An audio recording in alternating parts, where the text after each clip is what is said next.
A single black dad walks into a blind date, wearing ripped jeans, holding his twin daughters by the hand. He doesn't expect kindness and definitely not love. But when the woman across the table pays the bill without hesitation and laughs with his girls like they've always belonged to her, everything shifts. What she doesn't know is he's a millionaire in hiding, and what happens next turns an ordinary night into one of the most heartwarming romances you'll ever witness. So, where are you watching from, and what time of day is it for you right now? The late afternoon sky was draped in a soft golden hue as the sun hovered just above the horizon, casting a warm glow across the sidewalk. The air was crisp with a hint of spring clinging to the breeze, and the fading daylight shimmered off the hoods of parked cars along the narrow city street. Richard Edison, a tall man with deep brown skin and close-cropped hair peppered with gray, stood in the middle of a modest restaurant parking lot wearing faded denim jeans and a plain gray t-shirt. The calm authority that had once commanded boardrooms and media attention was now focused on keeping his balance as two small hands tugged at his shirt. There was no tailored jacket, no cufflinks, no driver waiting with the door held open. Instead, his arms were full, one carrying a well-worn diaper bag slung across his shoulder, the other holding two wriggling bundles of motion, and Chatter his twin daughters Jazzy and Daisy. The girls, just 4 years old, wore bright leggings, slightly scuffed sneakers, and shirts speckled with glitter paint from an earlier art project. Their deep brown skin glowed under the evening light, and their tight coils of natural hair were pulled into two high puffs, each puff bouncing with every excited glance. Mismatched barrettes, one shaped like a star, the other a butterfly clipped onto their edges, barely holding against the spring in their curls. Their big brown eyes scanned everything around them, filled with curiosity and the unfiltered honesty only children possess. Inside the restaurant, a quiet hum of early dinner conversation filled the softly lit room. Small pendant lights hung low over each table, casting intimate circles of golden light that glowed against the warm wooden furniture. The clinking of glasses and distant sizzle from the kitchen were underscored by soft jazz, giving the place a calm, cozy ambiance. Richard stepped in his daughters, pressing against his legs, their small hands still gripping the hem of his t-shirt as they scanned the space with cautious wonder. He adjusted the diaper bag and approached the hostess stand. The woman behind it was impeccably dressed, her makeup flawless, and her expression unreadable, until her eyes dropped to the children beside him. "You brought your children to a date?" she asked in a low voice, one brow arching slightly as she surveyed the situation. Richard exhaled slowly, offering a small, polite nod. He shifted his weight and gently hoisted Daisy higher on his hip. "Yes," he said, "it's not really a date." The hostess paused for a moment, then after a quick glance at her reservation list, nodded toward a table near the front window. "You're in luck," she said. "Only one reservation with children tonight. Table 5. Richard nodded again in gratitude, but the pit in his stomach tightened. He already knew. He knew before he parked the borrowed 2009 sedan, before he walked through the door. His date, or the woman who was supposed to be his date, was not coming. Her message had been blunt and final. "Sorry, can't date a broke dad of 2. Good luck." He could still hear the words, not just the text itself, but the silence that followed. No room for a response, no chance for explanation.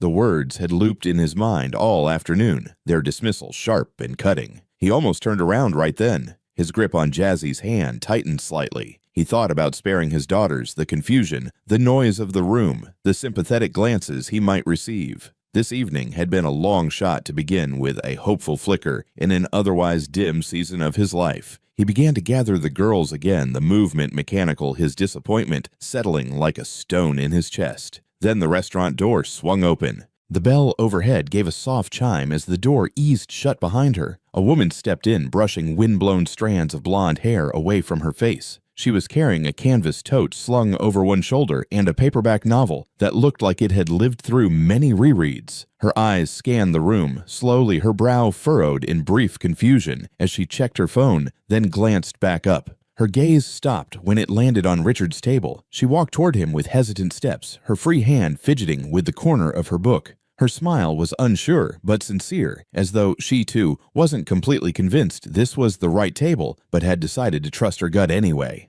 "Hi," she said. "I'm Hillary. Sorry I'm late. The bus was slow." Richard blinked, caught off guard. He opened his mouth to clarify, to explain that she must have mistaken him for someone else. But then he looked at her, really looked. Her expression was open, gentle, with just enough nervousness to feel genuine. There was no guardedness, no pretense, just a quiet sincerity that seemed startling in its honesty. Something shifted in him. "No problem," he heard himself say. "We just got here." Hillary glanced down at the twins, who were now sitting upright in their chairs, wide-eyed and curious. "I didn't realize I'd be dining with such esteemed company," she said with a soft laugh. Daisy, ever the bold one, squinted up at her. "Do you like cats?" Hillary laughed again, this time more relaxed. "More than I like most people." Jazzy, without hesitation, pushed a purple crayon across the table. "Draw one." Hillary accepted the challenge with grace. She pulled a napkin from the dispenser and began sketching a crooked, smiling kitten. Within minutes, the twins were giggling uncontrollably, enchanted by her exaggerated drawing and playful commentary. Richard sat back, watching in stunned silence. The usual tension, the awkwardness that came with introducing someone to his daughters was simply not there. This wasn't forced. It wasn't awkward. It was easy. It was real. And for the first time in a long while, he allowed himself to stay in that moment. Dinner arrived not with ceremony, but with delightful, messy urgency, the kind of chaos only young children could orchestrate.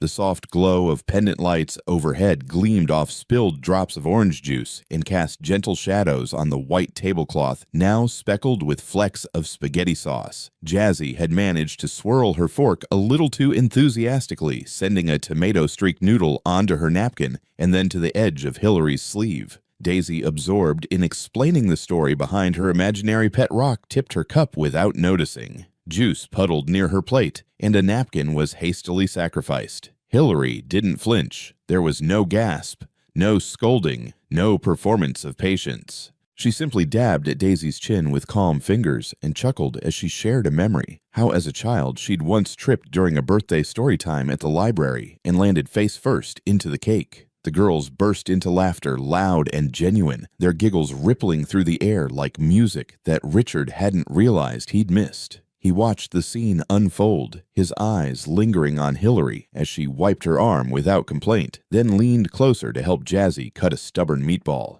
Something moved in Richard's chest, not sharp, not sudden, but deep and unmistakably warm. For years, everything had felt constructed, his days full of orchestrated meetings, calculated expressions, carefully crafted narratives. But now, in the middle of this small, ordinary restaurant with a woman who wasn't supposed to be here, and two girls who had long needed to laugh like this, something about the moment felt astonishingly natural.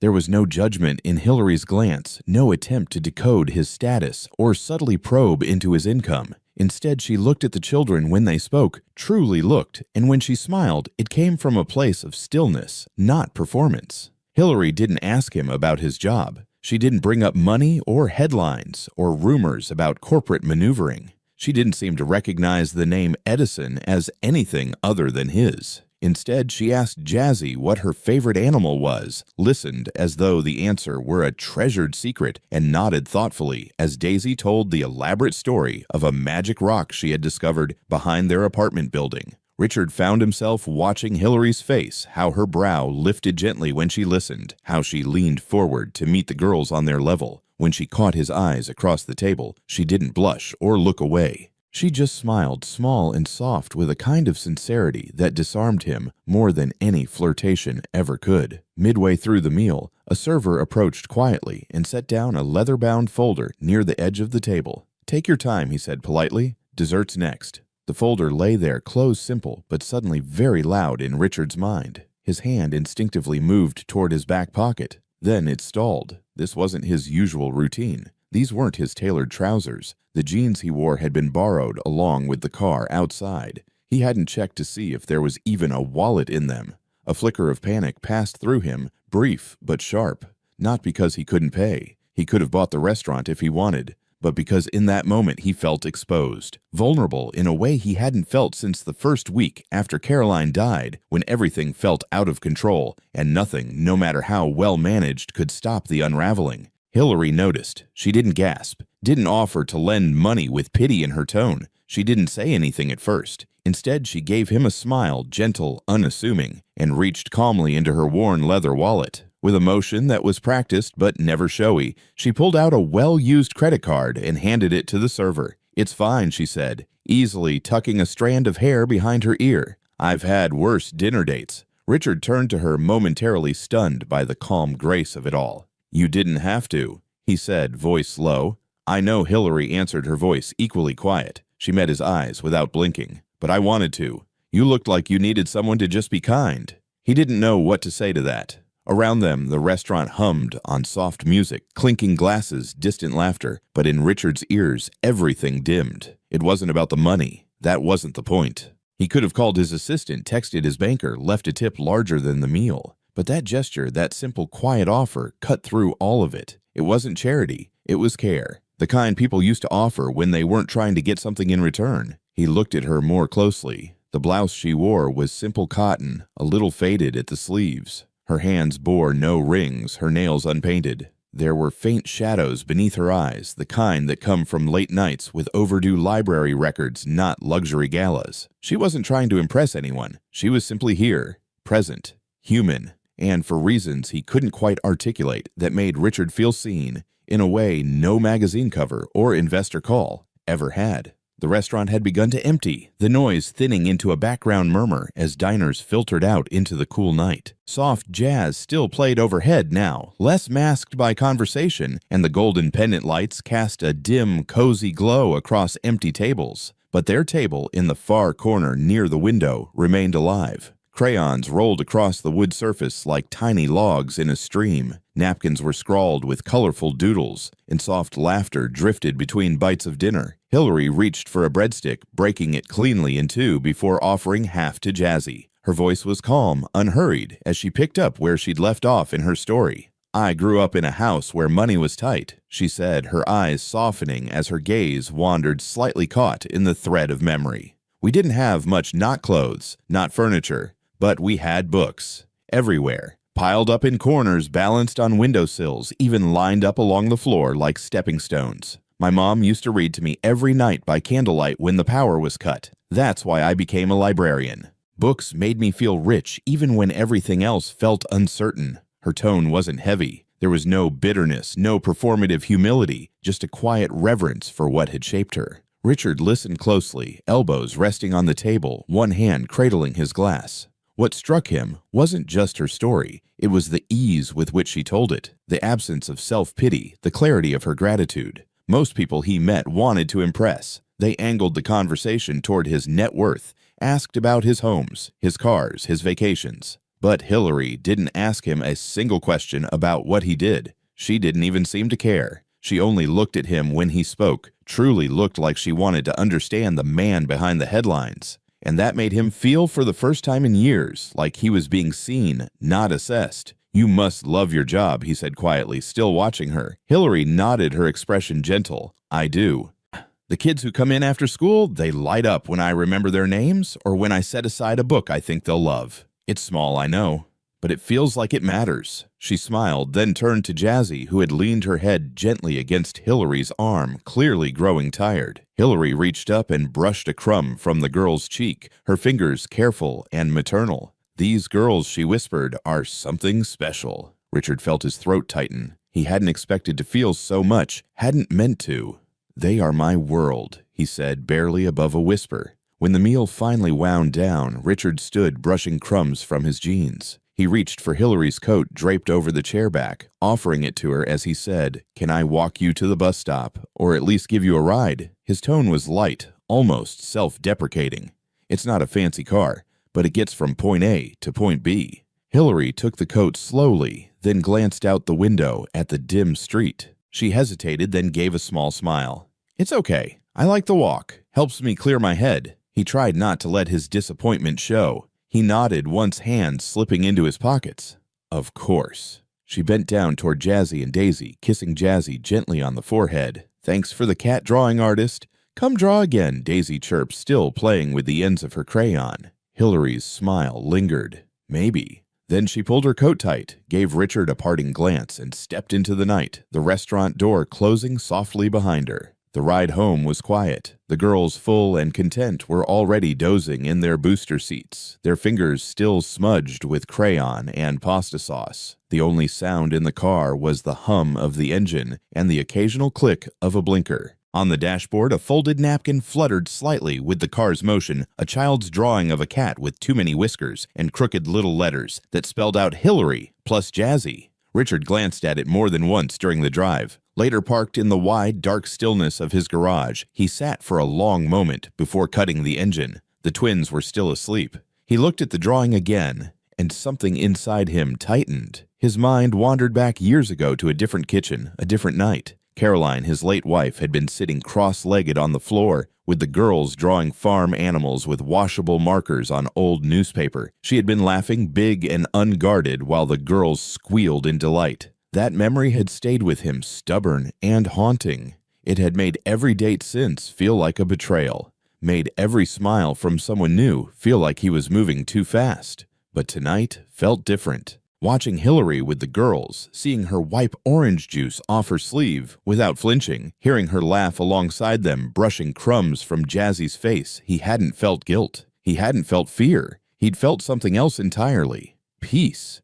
A kind of quiet, hard-won peace. The realization caught him off guard. Maybe healing wasn't betrayal. Maybe it was permission to hope, to continue to believe that something gentle could still grow in a life interrupted by grief. He looked at the drawing one more time, then folded it carefully and tucked it into the glove compartment. He didn't know if he'd see Hillary again. There had been no promises, no numbers exchanged, no dramatic farewell. But she had left something with him, something real. 4 full days had passed since that unexpected dinner, 4 days since Hillary had unknowingly walked into the wrong date and somehow managed to disarm Richard completely. Not with charm or polished flirtation, but with crayon, spilled spaghetti sauce, and a type of sincerity he hadn't experienced in years. The image of her face lingered with him, the way she laughed with Jazzy and Daisy, unbothered by the chaos around her, the way she paid the bill, not out of pity or show, but instinct, like kindness, was simply her nature. She hadn't flinched once, not at the mess, not at the noise, not even at the reality of who he was beneath the surface.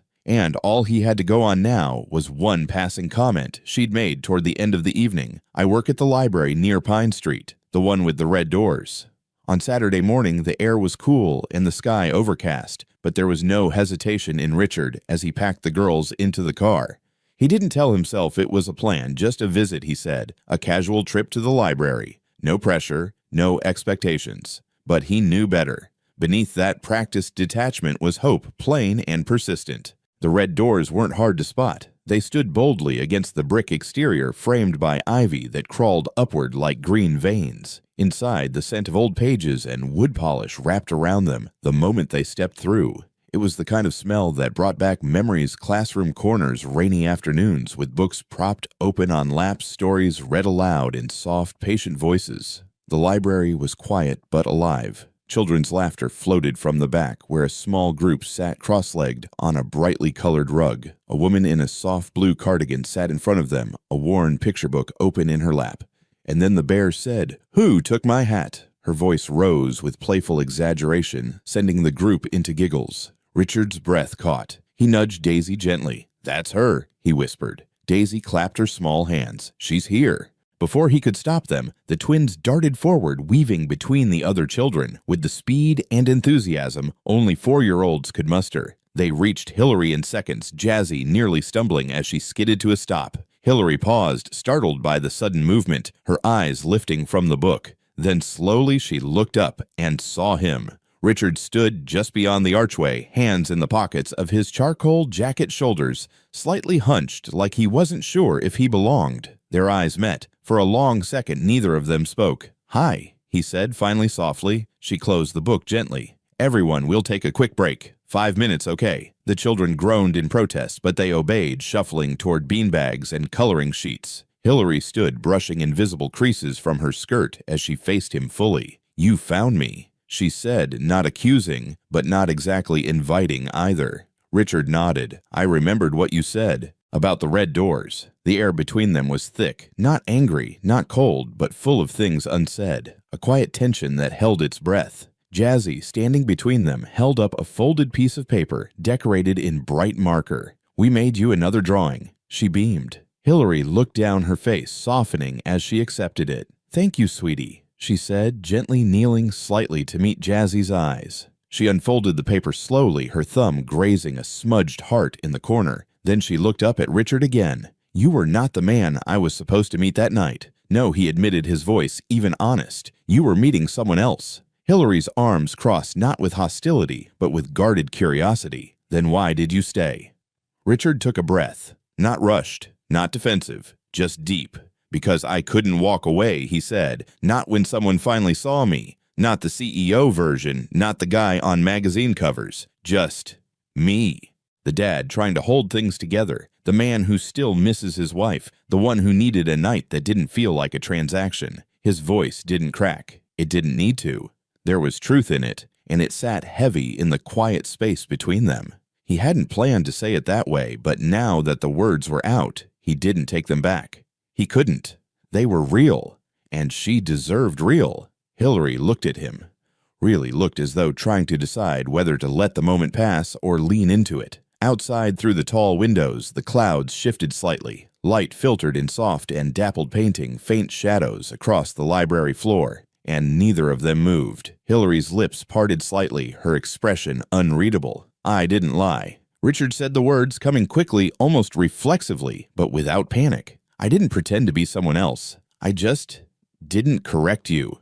Because for once, someone wasn't looking at me through a lens of money or power." He paused, breathing a little deeper as he took a small step closer, his voice lowered, not in secrecy, but in sincerity. "You sat down and listened to my daughters. You paid the bill without flinching. You laughed when things got messy." Hillary's expression shifted, still guarded, but no longer sharp. Her eyes softened even as they stayed locked on his. He could see her weighing everything, not rushing, not reacting, listening. "My name is Richard Edison," he continued, his voice steady now. "I run a company that probably made your library's donation boxes. I own too many suits. I live in a house that's too big for 3 people, and most of the time, I hate it. But the other night, none of that mattered. Not because I was pretending to be someone else, but because you didn't make me feel like I had to be anything more than who I already was." Hillary swallowed hard, then glanced over her shoulder. Jazzy and Daisy were sitting a few feet away, flipping through board books, their voices quiet, their legs kicking gently against the rug. Hillary took a breath and turned back, so she said, her voice barely above a whisper, "What now?"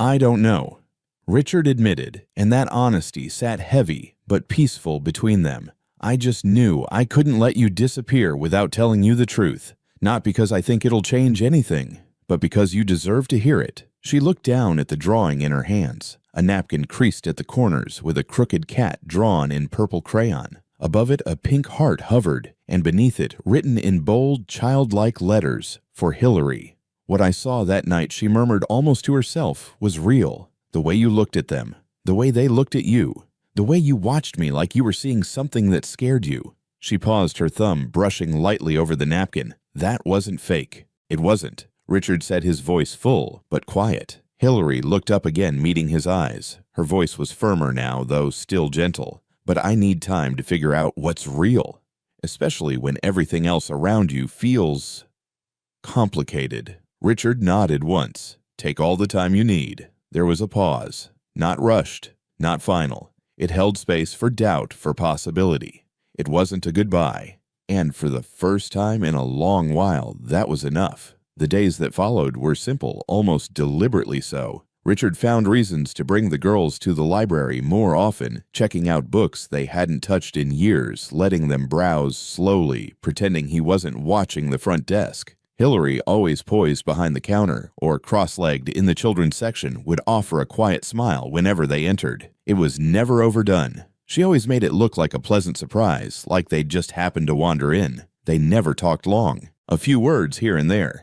But the presence was steady. Hillary would crouch beside the girls, help them find a picture book, sometimes slide a sticker into their checkout pile. She laughed when Jazzy insisted on checking out the same fairy tale 4 times. She gently helped Daisy sound out unfamiliar words. One afternoon they met at the park, unintentionally at first. The sun was out, the sky stretched wide with late spring light, and the grass was warm beneath bare feet. Jazzy and Daisy ran through it, without shoes, chasing each other across the lawn, their giggles high and untethered. Hillary sat under a tree, reading aloud from a slim, well-worn copy of Charlotte's Web. Her voice rose and fell, like breath, casual, melodic, comforting. Richard watched from a nearby bench, his arms stretched along the backrest, his legs crossed at the ankle. He didn't speak much. He didn't need to. There was something about watching Hillary interact with the girls that slowed everything down. There was no flash, no performance, just a woman with a book and the ability to make his daughters feel seen. It wasn't dramatic. It wasn't romantic. But it was real. And it meant something. Then, on a quiet Friday evening, a folded piece of paper appeared in Hillary's mailbox. The envelope was slightly wrinkled and sealed with a sticker shaped like a rainbow. Inside the note was written in large, uneven letters, clearly the work of small, enthusiastic hands. "Dear Miss Hillary, come eat dinner with us. We made drawings and cookies. Love Jazzy and Daisy and Daddy too." Hillary stood at her mailbox for a moment longer than she needed to. Her hand rested lightly over her chest as she read the note again. A smile forming warm, full, and instant. She didn't have to think about it. There was no question. She already knew she couldn't say no. That Sunday, the sun hung low in a sky streaked with soft amber light, the kind of late afternoon that made everything feel a little more nostalgic, a little more intimate. Richard drove them to a small cottage nestled at the edge of town, where the trees grew taller and the roads grew quieter. As they pulled into the gravel driveway, the tires crunching beneath them, he glanced at Hillary. "This was my mom's house," he said. "I keep it just the way she left it. It's where I go when I don't want to be Mr. Edison." The cottage was modest but warm. Terracotta pots lined the porch filled with cheerful marigolds and fading mums. An old wind chime swayed gently from the eaves, letting out a soft, familiar clinking with each passing breeze. It didn't feel curated. It felt lived-in, loved. Inside the living room had been transformed into an art gallery of the twins' making. Crayon drawings, some abstract, some barely legible, were taped to every wall. Rainbows, stick figures, lopsided animals, all in bright, chaotic color. Hillary laughed as soon as she stepped through the door. "You weren't kidding about the drawings." Jazzy rushed forward and grabbed her hand. "Come, sit by me." Dinner was spaghetti again at the twins' insistence. Richard wore an apron that read, "Kiss the Cook." And though he tried to act nonchalant, he gave himself away every time he wiped a fresh splatter of sauce from his shirt. The girls talked over each other, their voices bubbling with excitement, bouncing from one topic to the next. Favorite colors, library books, a spider they had seen outside. Hillary listened patiently, asked thoughtful questions past the bread, and never once glanced at her phone. She was fully present. After the dishes were cleared, Richard emerged from a closet with a box of old board games, setting them on the coffee table with a grin.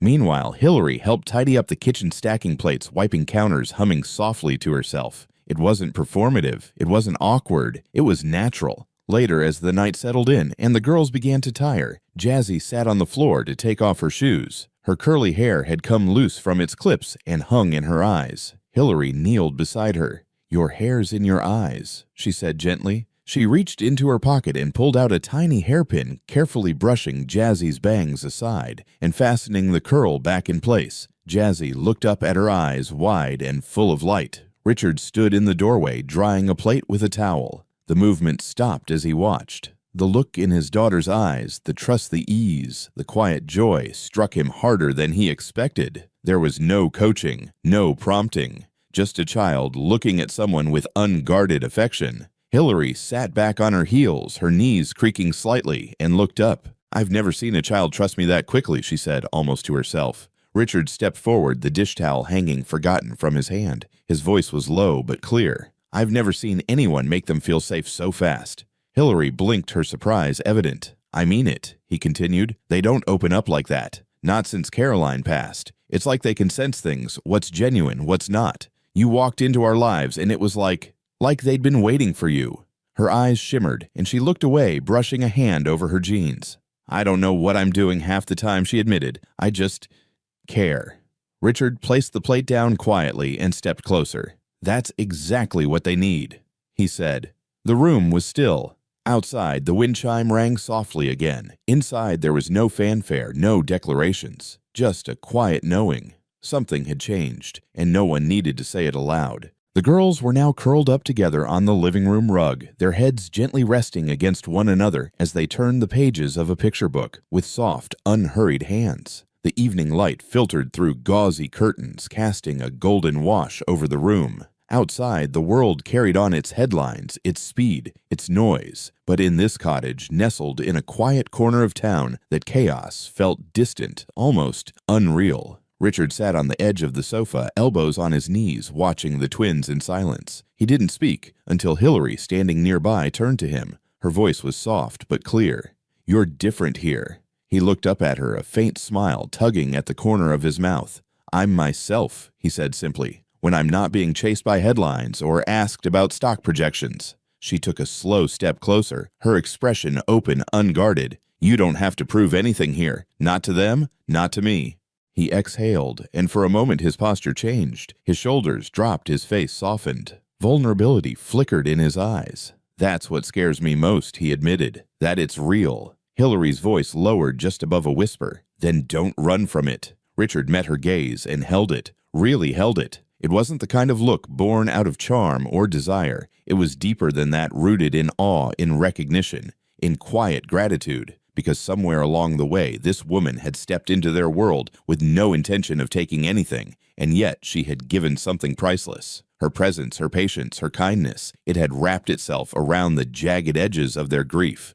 And in doing so, she had started to make that world feel whole again. Then, on a quiet Tuesday morning, everything changed. A grainy photograph surfaced online, one snapped from behind a tree branch by someone hiding across the street. It showed Hillary walking hand in hand with Jazzy and Daisy, the three of them leaving the Pine Street Library. The girls were mid-skip carefree, their curls bouncing with each step. Hillary was smiling. The caption beneath the image read, "Mystery woman spotted with Edison twins, who is she?" Within hours, the photo had been shared thousands of times. By noon, Hillary's name was trending. By evening, the press had pieced together enough breadcrumbs to fully connect her to Richard. News vans began lining her street. Paparazzi waited by her front stoop, lenses pointed toward her windows, shouting questions any time she stepped outside. Headlines speculated without evidence: secret marriage, Edison's hidden family librarian, or liar, her quiet life, the one she had built with care and intention, was torn apart in less than a day. Richard watched it all unfold in real time.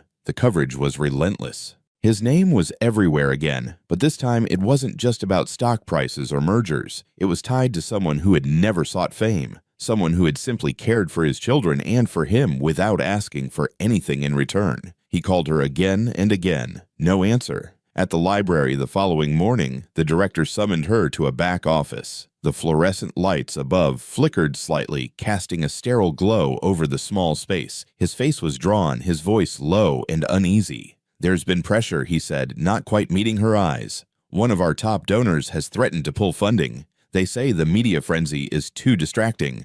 Hillary's heart sank into her stomach. Her mouth opened, but her voice was thin.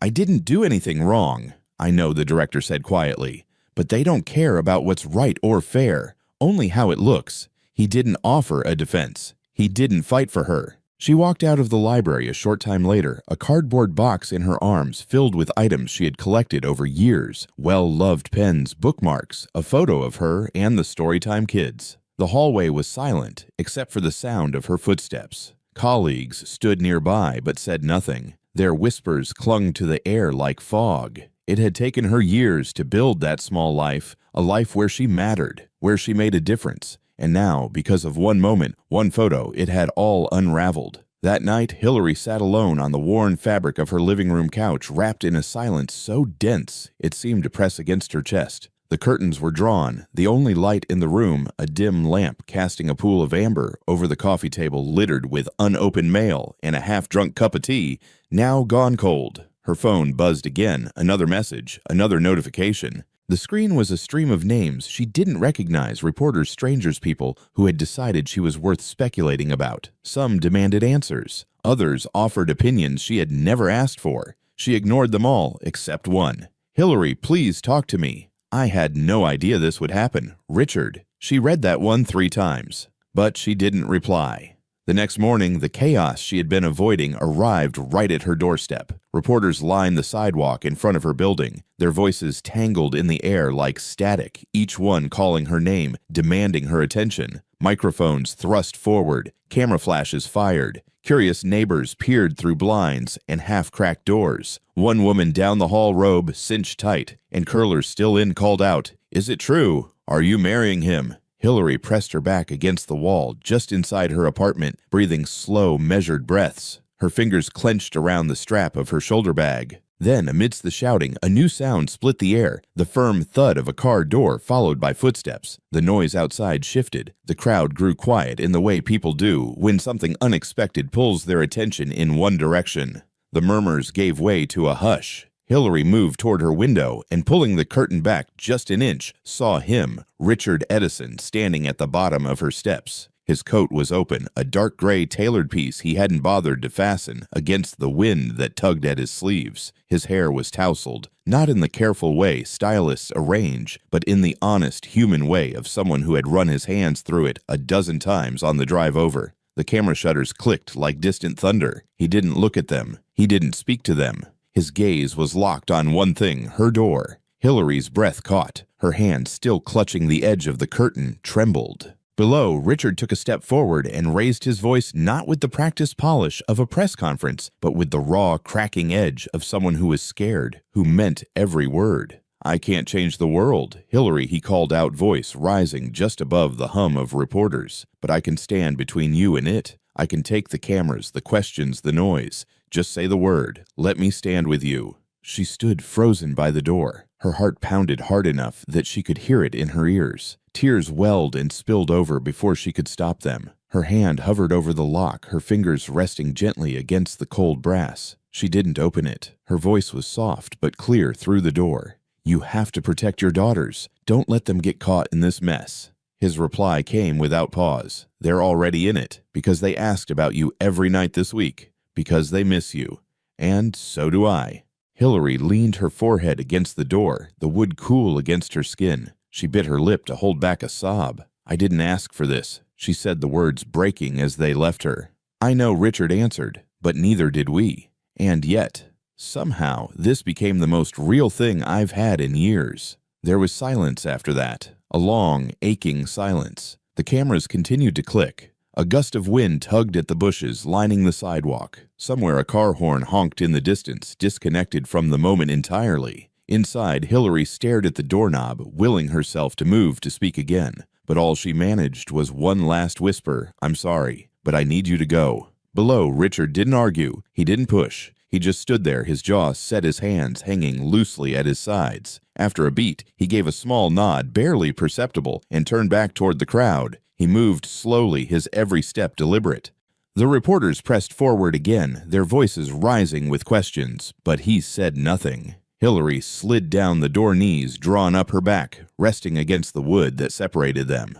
The box from the library sat beside her, the corner of a familiar book poking out. She stared at it through blurred vision. The world outside spun louder and faster, and for the first time in years, she wished it would just stop. Just stop so she could breathe. The paper was still there. Hillary hadn't taken it down, not even once. It remained taped slightly crooked on her front door, its crayon colors now a little faded by the sun. Jazzy's purple handwriting wobbled across the top, "We miss you, Miss Hillary." At the corner, an orange handprint, clearly Daisy's, smudged the edge like a seal. For 3 days, every time Hillary stepped out for groceries or the mail, her fingers hovered at the edge of the paper. Sometimes they lingered, brushing the uneven texture of wax and fingerprints, but they never pulled the tape free. Each time she turned away, a hollow ache bloomed deeper in her chest. The frenzy outside her apartment had mostly died down. The cameras were gone. The reporters had moved on to a newer scandal with fresher headlines. Her name still floated in stray tweets and half-finished blog posts, but the world had mercifully begun to look elsewhere. Still, nothing had gone back to normal. Her job remained on indefinite pause. She hadn't been inside the library since the meeting. She told herself that the quiet was good, that distance was necessary, that silence could protect everyone involved. But each night the quiet gnawed at her. She dreamed of small fingers in hers, of laughter over picture books, of sticky hands and chaotic meals. She missed the house on the edge of town. She missed the drawings. She missed the girls. And she missed Richard. At his home, silence had grown roots. The laughter that once echoed through the hallways had dulled. The crayons were still there, and so were the picture books, but they sat untouched. The girls noticed first, not the headlines or the tension in Richard's jaw, but the absence of a person, a warmth, a presence they had come to rely on. On the third night, as he tucked them into bed, Daisy crawled into his lap without a word. Her dark eyes, wide and serious, studied his face as if trying to read a language she didn't yet understand. "Is Miss Hillary gone forever?" she asked, her voice small. Richard swallowed hard and wrapped his arms around her. "No, sweetheart, she just needs a little time." Daisy pressed her face into his shirt. Did we do something wrong? That question cracked something open in him. He tightened his hold. "No, you didn't do anything wrong. She loves you so much." Her voice wavered as she whispered, "Then why didn't she come back?" He had no answer. None that a 4-year-old could understand. None that didn't hurt to say out loud. The next morning, he found them both at the kitchen table. There was no music, no cartoons on the TV, just the soft scratch of crayons. Jazzy and Daisy sat in silence, heads bent close, occasionally trading colors without speaking. It wasn't until they finished that Jazzy looked up and held the paper out. 3 stick figures stood beneath a giant heart. Above them, in crooked but careful letters, were the words, "We bring our hearts." Richard stared at it for a long time. Something inside him shifted. He stood, gently took the paper, and knelt beside his daughters. "We're going to see her," he said. Jazzy's face lit up immediately. Daisy clapped softly, eyes wide with hope. They dressed without a word of protest, coach shoes, mismatched gloves. Richard avoided the main streets. He drove slowly, watching the sidewalks. No reporters, no flashing lights. Still, he parked 2 blocks away, just in case. He carried both girls in his arms, tight against his chest, one on each side, as they approached the building. The first drawing still fluttered on the door, its tape beginning to curl at the edges. Richard knocked gently. Nothing. He knocked again, softer this time. Still, nothing. He looked down. "Are you ready?" he asked quietly. Jazzy nodded. Richard handed her the new drawing. She stepped forward, peeled a fresh piece of tape from his coat pocket, and carefully placed their new message directly beneath the old one. Then she stepped back. The twins stood side by side in front of the door, their arms outstretched in the universal shape of a waiting hug. Silent, still, just hoping.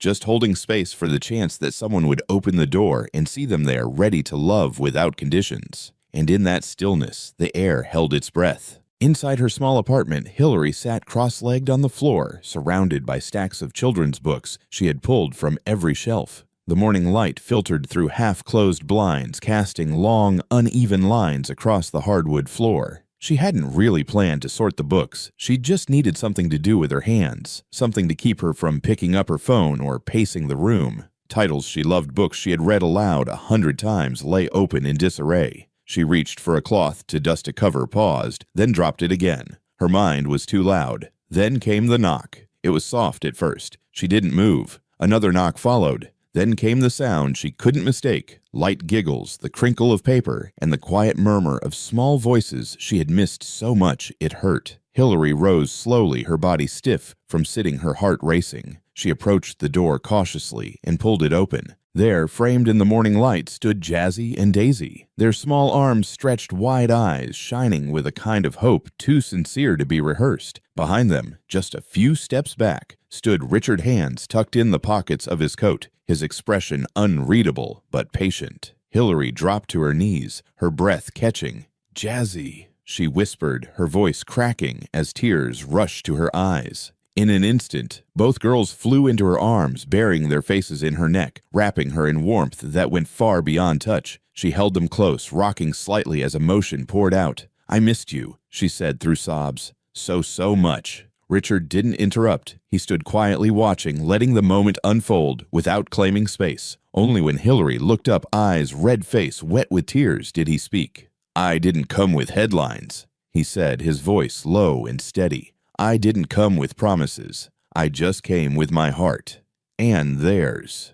Hillary stood slowly still, holding the girls close. Her expression was wary but open. "Why did you really come?" she asked, her voice hushed. Richard exhaled. "Because I can live without all the rest, the fame, the business, the noise, but not without this, not without you." The girls clung to her tighter, as if their little bodies understood the weight of the moment. Hillary closed her eyes, then opened them slowly. "I thought I had to protect you from all of it," she said. He stepped closer, careful not to break the fragile space between them. "You were trying to protect us by leaving," he replied softly. "But that's not protection, that's pain." Her gaze held his for a long beat. Then she opened the door wider. "Then come in," she said. He stepped inside, the girls still wrapped around her legs. The space felt smaller now, but not cramped, just full of breath, full of feeling, full of something unmistakably human. "I don't need anything else," he whispered. Hillary nodded, her voice breaking again. "Me neither."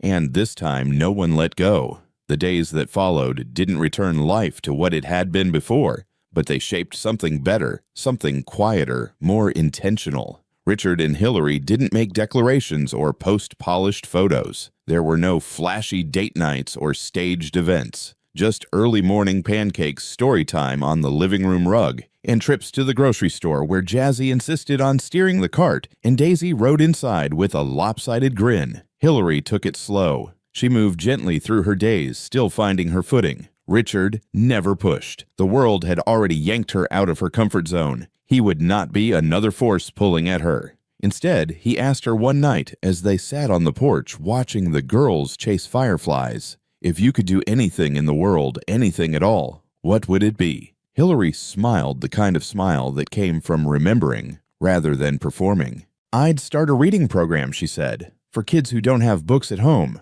for the ones who stay at the library until closing time because they don't want to go home." Richard nodded without hesitation. "Then let's build it." And they did. They called it Story Nest, a mobile reading program that brought books and warmth to shelters, community centers, and schools with few resources. Hillary chose every book herself, organized volunteers, and read aloud to children with the same quiet care she had given Jazzy and Daisy that very first night. Richard funded the program privately. He stayed behind the scenes, letting her lead. When reporters reached out, he declined interviews. Instead, his communications team issued press releases that highlighted Story Nest and its growing impact. Slowly, the narrative shifted. The headlines no longer asked about the mystery librarian. They celebrated the work the children, the simple beauty of reading, shared aloud in safe spaces. And when Richard sat quietly in the back of those sessions, listening to Hillary's voice rise and fall as she brought the pages to life, he knew without question this was the legacy worth building. Not the company, not the name. This.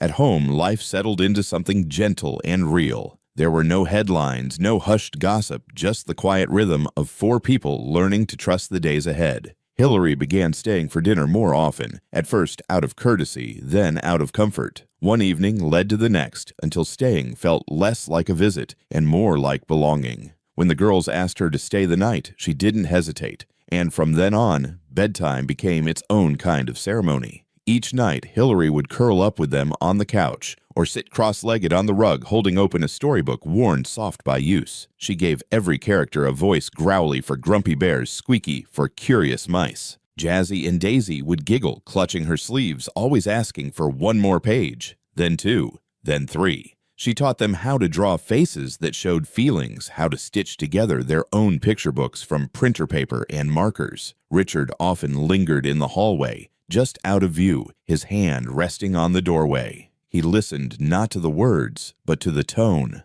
the laughter, the gentleness, the sense that something broken inside him was quietly being mended. One evening, they read a story about a lost bear who found a home in the forest with a family that didn't look like him but loved him all the same. As Hillary turned the final page, the girls yawned and nestled under the covers. The bedroom was bathed in soft golden light from the small lamp by the bed. Jazzy was already dozing, but Daisy's eyes fluttered open and fixed on Hillary's face. "Miss Hillary," she murmured. Hillary smoothed back Daisy's curls, her fingers light. "Yes, sweetheart." Daisy blinked half asleep. "Can I call you Mama Hillary?" Everything stilled. The air itself seemed to hold its breath. Richard, who had been standing silently in the hallway, froze in place, one hand gripping the doorframe. Hillary's eyes filled almost instantly. She dropped to her knees beside the bed and took Daisy's hand into her own. "If that's what you want," she whispered, her voice trembling, "then yes, of course you can." Daisy gave a sleepy nod and curled into her pillow. Jazzy stirred, reached over, and took Hillary's other hand. Hillary leaned down and kissed each of their foreheads, her tears falling freely now, not from sorrow, but something softer, something closer to awe. Richard stepped inside. Without a word, he sat at the edge of the bed and reached for Hillary's hand. He didn't say anything. He didn't need to. The room held them all. Later that night, when the girls were tucked in tight and the dishes had been done, Hillary and Richard stepped out onto the porch. A blanket was draped over both their shoulders, and the breeze carried the soft tinkling of the wind chimes his mother had hung decades earlier. The porch light glowed warm above them, casting a quiet circle of peace. Hillary exhaled slow and deep. "I never wanted to replace anyone," she said softly. "You didn't," Richard replied. "You became something entirely your own." She leaned against his shoulder. "I didn't think I had enough to give, not to fill that space." His voice was thick but steady. "You didn't need to fill it. You gave them a safe place. You gave me something to believe in again." Hillary looked up at him through fresh tears. "I guess us, it just happened." Richard shook his head. "No," he said gently. "It didn't just happen. We chose this. Every small moment. Every quiet yes. We built this together." Hillary nodded, her eyes shining. They didn't need big declarations or a public promise. In the stillness of that evening, beneath the ordinary porch light and the steady hum of crickets, what they had was already whole. 1 year later, many things had changed, and yet so much remained beautifully simple. Hillary still lived in her cozy apartment above the Pine Street bookstore. She returned to the library, not out of obligation, but love. She found joy in every name, remembered every child who waited for her at the door. Her photo no longer appeared in tabloids or gossip columns. Now she was known quietly as the founder of Story Nest, as Miss Hillary, to a new generation of readers, and that was more than enough. Richard never asked her to move into his sprawling estate. He understood deeply that she needed roots, not marble floors. Most of their shared days took place at the old cottage, the one with the creaky porch, the chattering wind chimes, and the endless supply of crayons on the coffee table. The girls grew in that space, not just in inches, but in spirit. It was where they brought their hearts night after night, and Hillary never let a single one fall. And so life went on, not flashy, not headline-worthy, but strong, steady, whole. The afternoon sun filtered gently through the tall oaks that bordered the backyard, casting long, dappled shadows over the grass. It was one of those mild spring days when the air feels soft against the skin, touched by warmth, but not yet summer heavy. A light breeze rustled the budding leaves, and somewhere off in the distance, a wind chime offered a faint melodic clinking. The smell of grilled chicken and sweet lemonade lingered in the air, mingling with the sound of Jazzy and Daisy's laughter as they dashed barefoot through the yard, their dark curls bouncing wildly with each step. Richard had spent the morning out back, carefully reassembling an old wooden picnic table. The wood was slightly warped, in places stained by age and memory. Its legs creaked when pressure was applied, and the chairs around it didn't match. One still had a sticker of a cartoon unicorn peeling from its backrest. But to him, it was perfect. It was the same table where everything had changed. And when Hillary stepped outside carrying a bowl of strawberries, she stopped and stared at it, her lips curving into a smile that was more surprised than amused. "You brought back the wrong table," she said, her voice teasing, but her eyes warm. Richard grinned, brushing a bit of sawdust from his jeans. "Some mistakes," he said, "are worth keeping." They sat together under the soft light, surrounded by daisies the girls had scattered like confetti. The table was set with paper plates, plastic cups filled with lemonade, and slices of cake that tilted dangerously to one side. After dessert, the twins vanished into the house, their whispers barely concealed by giggles. When they returned, Daisy held something small, wrapped in a bundle of napkins that looked like it had barely survived the trip from the kitchen. "For you," she announced proudly, dropping the parcel into Hillary's lap. Hillary peeled back the layers, slowly revealing a ring made of soft rope and colorful beads. It was lopsided, clearly handmade with more love than precision. Her eyes watered as she looked at it, her fingertips tracing the tiny hearts drawn in marker along the band. "We made it," Jazzy said. "It's your special ring." Richard knelt beside her, his breath catching. For a moment, he didn't speak. He looked at Hillary the way a man looks when all the noise has finally fallen away, and the truth stands alone. "I used to believe I'd only be loved for what I had. The name, the money." The headlines, he began. But then came a wrong table, 2 little girls who see everything, and a woman who looked right past all of it and saw me. He reached for her hand, holding it gently. "I'm not asking for headlines or a ceremony on a magazine cover. Just this. Be you with us. Be the heart of this home." He paused, his voice steady but full. "Hillary Jeffrey, will you marry me?" Hillary laughed even as tears rolled down her cheeks. She slid the beaded ring onto her finger, where it sat snugly, imperfectly perfect. "We've been a family for a while now," she said softly. "You're just catching up." The girls' squealed arms flung around both adults in a blur of hugs and bright noise. The backyard echoed with their delight, the sun hanging low and golden. There were no photographers, no scrolling headlines, just airlight and the quiet certainty of belonging. That evening, after the dishes had been washed and the sun dipped behind the trees, Richard and Hillary sat together on the porch swing. The old swing creaked gently with their weight, and a blanket covered their legs. From the kitchen window, the warm glow of nightlights framed the silhouette of the girls asleep in their beds. "You weren't the wrong woman," Richard whispered, his head resting lightly against hers. "Just the right one at a table no one expected." Hillary smiled, the porch light softening the edges of her face. "And you were never the billionaire," she murmured. "You were the dad with kind eyes and spaghetti on his shirt." In the stillness of that night, there were no speeches, no fireworks, just 2 people wrapped in a blanket and the weightless knowledge that they'd made it through. Together. Sometimes love doesn't arrive with perfect timing. It walks in, late sits at the wrong table, and flips your world without warning. Richard had once hidden behind wealth, afraid to be seen without it. Hillary had once believed her simple, quiet world had no room for something as grand as love, but what endured was never about status or perfect plans. It was bedtime stories and sticky crayon hearts, shared glances across spaghetti-stained tables, and a woman who didn't need to change to matter. In a world full of noise, they had found their own corner of peace, and in that corner, a family bloomed. Thank you truly for staying with us through this journey, from the very first spaghetti-splattered dinner to the daisy chains and porch swing promises. This wasn't just a story about a millionaire CEO or a blind date gone beautifully wrong. It was about love found in the most unpolished moments, about second chances, quiet courage, and what it means to be seen not for your name or your past, but for the goodness you carry inside.